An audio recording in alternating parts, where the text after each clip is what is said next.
नमस्कार। लोकसभा चुनाव को लेकर अचानक से आंकड़ों में बड़ा बदलाव देखने को मिला है, क्योंकि काफी कुछ हलचल अब लोकसभा चुनाव के लिए पहले चरण के बाद देखने को मिली है। और जिस तरह से यहां पर चुनावी प्रचार में अब चुनावी जनसभाएं की जा रही हैं और कहीं ना कहीं ये माना जा रहा है कि लोकसभा चुनाव को लेकर अब मुद्दों में भी परिवर्तन आया है।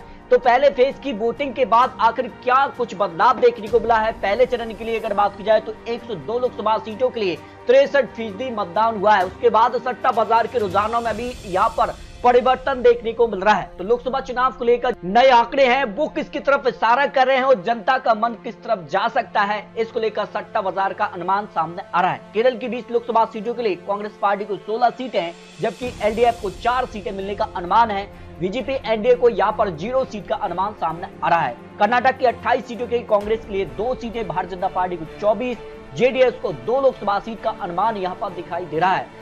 जबकि गुजरात की 26 में से सभी 26 सीटों पर भारतीय जनता पार्टी का पलड़ा भारी हो सकता है, लेकिन कई सीटें ऐसी हैं जहां सीधे तौर पर कांटे की टक्कर देखने को मिल सकती है, जो सट्टा बाजार का अनुमान सामने आ रहा है। छत्तीसगढ़ की 11 सीटों में से कांग्रेस पार्टी को 1 सीट, जबकि भारतीय जनता पार्टी का 10 सीटों पर पलड़ा भारी हो सकता है, जो लोकसभा चुनाव को लेकर महत्वपूर्ण आंकड़े सामने आ रहे हैं। चंडीगढ़ की 1 सीट पर भारतीय जनता पार्टी का पलड़ा भारी है, लेकिन यहां पर भी कांग्रेस कड़ी टक्कर देती नजर आ रही है, जो नए आंकड़े यहां पर लोकसभा चुनाव को लेकर सामने आ रहे हैं। वही झारखंड की 14 सीटों के लिए कांग्रेस पार्टी को 2 सीटें, भारतीय जनता पार्टी का 10 सीट और 1 सीट पर एजेएसयू पार्टी का पलड़ा भारी हो सकता है। 1 सीट जेएमएम के पक्ष में भी जाने का अनुमान दिखाई दे रहा है। यानी 3 से 4 सीटें ऐसी हैं जहां पर सीधे तौर पर कांटे की टक्कर देखने को मिल सकती है। जम्मू और कश्मीर की 5 सीटों में से भारतीय जनता पार्टी को 2 सीटें, जबकि कांग्रेस गठबंधन को 3 सीटों का अनुमान सामने आ रहा है। इस लिहाज से भी काफी कुछ हलचल अब यहां पर दिखाई दे रही है। लोकसभा चुनाव को लेकर जो नए आंकड़े सामने आ रहे हैं, गोवा की 2 लोकसभा सीटों में भी कांग्रेस को 1 सीट तो 1 सीट पर भारतीय जनता पार्टी के बीच कड़ी टक्कर देखने को मिल सकती है। वहीं तेलंगाना की 17 लोकसभा सीटों में से कांग्रेस सबसे ज्यादा 10 लोकसभा सीटें, भारतीय जनता पार्टी गठबंधन को 0 से 4 सीटें, बीआरएस को 2 सीटें और 1 सीट यहां पर एआईएम पार्टी के पक्ष में जाने का अनुमान तेलंगाना लोकसभा चुनाव को लेकर सामने आ रहा है। तमिलनाडु की 39 सीटों को लेकर बात की जाए तो कांग्रेस पार्टी को 9 सीटें, भारतीय जनता पार्टी के गठबंधन को यहाँ पर करीब 0 से 5 सीटें, जबकि डीएमके को 18 सीटें और यहाँ पर जो अन्य यहाँ पर क्षेत्रीय दल है उनको 5 सीटें जा सकती है। इस तरह से अगर बात की जाए तमिलनाडु को 39 सीटों के लिए जो पहले फेज की वोटिंग खत्म हुई है, उसके बाद माना जा रहा है कि 35 से ज्यादा सीटों पर जो है कांग्रेस इंडिया गठबंधन का पलड़ा यहाँ पर भारी नजर आया है। दिल्ली की 7 सीटों में से भारतीय जनता पार्टी का 7 सीटों पर पलड़ा भारी है, लेकिन 2 से 3 सीटें ऐसी हैं जहां सीधे तौर पर कांटे की टक्कर इस बार देखने को मिल सकती है, क्योंकि दिल्ली में भी काफी हलचल हुई है और इस बार कहीं ना कहीं यहाँ पर जो उम्मीदवार उतरे हैं चुनावी मैदान में, भारतीय जनता पार्टी ने अपने उम्मीदवारों का भी यहाँ पर टिकट काटा है। उसके बाद कहीं ना कहीं यहाँ पर सवालों पर भी रही है। तो ऐसे में माना जा रहा है कि 3 से 4 सीट ऐसी हैं जहाँ कड़ी टक्कर देखने को मिल सकती है। दादर की 1 सीट पर भी यहाँ पर शिवसेना का पलड़ा भारी हो सकता है। दमनदीप की 1 सीट पर सीधे तौर पर भारतीय जनता पार्टी का पलड़ा भारी हो सकता है, जो ओपिनियन पोल यहाँ पर जो है नए आंकड़े सामने आ रहे हैं। जबकि बिहार की 40 लोकसभा सीटों में से कांग्रेस पार्टी 2 सीटें, भारतीय जनता पार्टी गठबंधन को करीब 17 सीट तक आंकड़ा पहुंच सकता है। जेडीएस को शांत दिखाई दे रहा है 8 सीट और आरजेडी को 6 सीट, एलजेपी एनडीए को 7 सीटों का अनुमान सामने आ रहा है। यानी सीधे तौर पर बिहार में भी कई सीटें ऐसी हैं जहां सीधे तौर पर कांटे की टक्कर देखने को मिल रही है, जिसका का अनुमान रुझान पहले वोटिंग के बाद सामने आ रहा है। जबकि पश्चिम बंगाल की 42 सीटों में से कांग्रेस पार्टी को 0 सीट, जबकि सीधा मुकाबला भारतीय जनता पार्टी और टीएमसी में दिखाई दे रहा है। 21 सीटों पर सीधे तौर पर कांटे की टक्कर इस बार या पश्चिम बंगाल में देखने को मिल सकती है। मध्य प्रदेश की 29 सीटों में से 29 सीटों पर इस बार भारतीय जनता पार्टी का पलड़ा भारी है, लेकिन कई सीटें ऐसी हैं जो विधानसभा चुनाव के लिए वक्त यहाँ पर जो है कांग्रेस का पलड़ा भारी था और उन्हीं सीटों पर कांग्रेस ने जोर लगाकर यहाँ पर जिस तरह से चुनावी जनसभाएं कर रही हैं, माना जा रहा है कि यहाँ पर करीब 5 सीटें ऐसी हैं जहाँ कांटे की टक्कर इस बार मध्य प्रदेश लोकसभा चुनाव में देखने को मिल सकती है।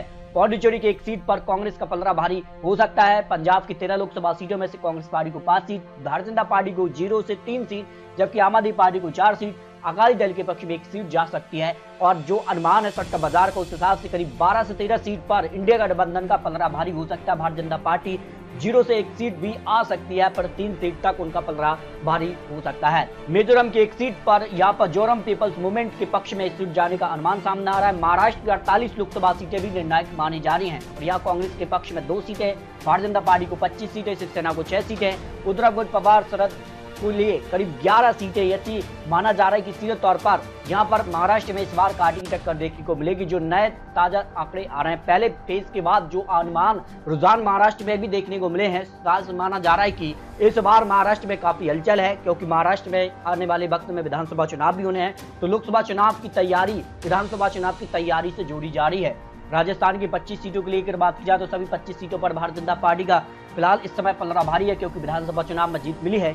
लेकिन कई सीटें ऐसी हैं जहां इस बार कांटे की टक्कर देखने को मिल रही है, जो राजस्थान को लेकर काफी हलचल भी देखने को मिली है। मेघालय की 2 लोकसभा सीटों में से कांग्रेस पार्टी को 1 सीट, जबकि एनपीपी पार्टी के पक्ष में 1 सीट का अनुमान सट्टा बाजार के हिसाब से लगाया जा रहा है। हिमाचल की 4 सीटों में से चारों सीटों पर भारतीय जनता पार्टी का पलड़ा है, लेकिन 1 से 2 सीटें ऐसी हैं जहां कांग्रेस भी कड़ी टक्कर देती नजर आ सकती है। हरियाणा की 10 सीटों में से 3 सीटों पर कांग्रेस तो 7 सीटों पर भारतीय जनता पार्टी के बीच कड़ी टक्कर देखने को मिल सकती है। मणिपुर की 2 सीटों में से 1 सीट कांग्रेस तो 1 सीट पर भारतीय जनता पार्टी यहाँ पर कमल खिला सकती है। उड़ीसा की 21 सीटों में से बीजेपी के पक्ष में 10 सीट, जबकि बीजू जनता दल को 11 लोकसभा सीट का अनुमान हो सकता है। असम की 14 सीटों में से कांग्रेस पार्टी को 2 सीटें, भारतीय जनता पार्टी को 11 सीटें, एजीपी पार्टी के पक्ष में 1 सीट का अनुमान सट्टा बाजार में लगा है। उत्तराखंड की 5 सीटों को लेकर बात की जाए तो 5 सीटों पर भारतीय जनता पार्टी का पलड़ा भारी है, लेकिन 1 से 2 सीटें ऐसी हैं जहां कांग्रेस भी कड़ी टक्कर दे सकती है। सिक्किम की 1 सीट पर बात की जाए तो सिक्किम यहाँ पर जो पार्टी है उसके पक्ष में सीट जा सकती है। लद्दाख की 1 सीट पर भारतीय जनता पार्टी का पलड़ा भारी है। आंध्र प्रदेश की 25 में से भारतीय जनता पार्टी को 4 सीटें, जबकि टीडीपी को 13 सीटें, बाईसर कांग्रेस पार्टी को 8 सीट का अनुमान है। आपको बता दें कि टीडीपी से गठबंधन हुआ, उसका फायदा सीधे तौर पर आंध्र प्रदेश में एनडीए को मिलता नजर आ रहा है। लक्षद्वीप की 1 सीट पर भी यहाँ पर एनसीपी का पलड़ा भारी हो सकता है। उत्तर प्रदेश की 80 सीटों में से कांग्रेस पार्टी को 1 सीट, जबकि भारतीय जनता पार्टी को 70 सीटें, समाजवादी पार्टी को 5 सीटें और यहाँ पर आरएलडी अन्य एनडीए को 2 सीट का अनुमान दिखाई दे रही है। यानी उत्तर प्रदेश में करीब 70 सीट के आसपास भारतीय जनता पार्टी पहुंच सकती है। त्रिपुरा की 2 सीटों में से दोनों सीटों पर भारतीय जनता पार्टी जीत हासिल कर सकती है। अरुणाचल प्रदेश की 2 सीटों में यहाँ पर कांटे की टक्कर दिखाई दे रही है, लेकिन दोनों सीटों पर भारतीय जनता पार्टी का पलड़ा भारी हो सकता है। इस तरह से जो अनुमान सामने आ रहा है सट्टा बाजार को लेकर, जो विश्लेषण है, जिस तरह के आंकड़े बन सकते हैं, जो यहाँ पर सबसे ज्यादा सीटों पर जो फोकस है, यानी सबसे ज्यादा सीटें आने की जो सबसे ज्यादा प्रबल संभावना दिखाई दे रही है, वो 300 सीटें भारतीय जनता पार्टी की हैं, जिन पर मोहर लग सकती है कि 300 सीटों के आसपास भारतीय जनता पार्टी या लोकसभा चुनाव के लिए पहुंच सकती है, जो अनुमान सट्टा बाजार का दिखाई दे रहा है। जबकि 330 से लेकर 335 या 350 सीटों की संभावना फिलहाल कम दिखाई दे रही है।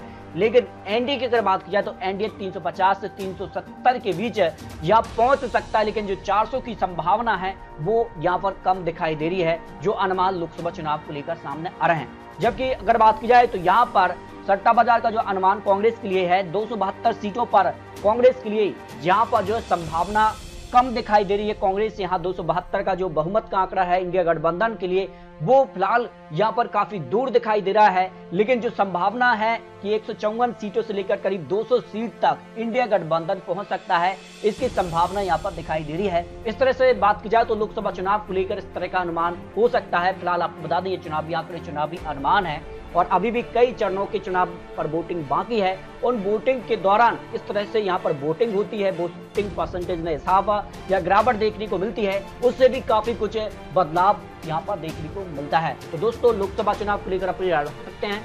क्या भारतीय जनता पार्टी 400 पार जा पाएगी या फिर इंडिया गठबंधन की वापसी होगी, इसको लेकर राय रखिए।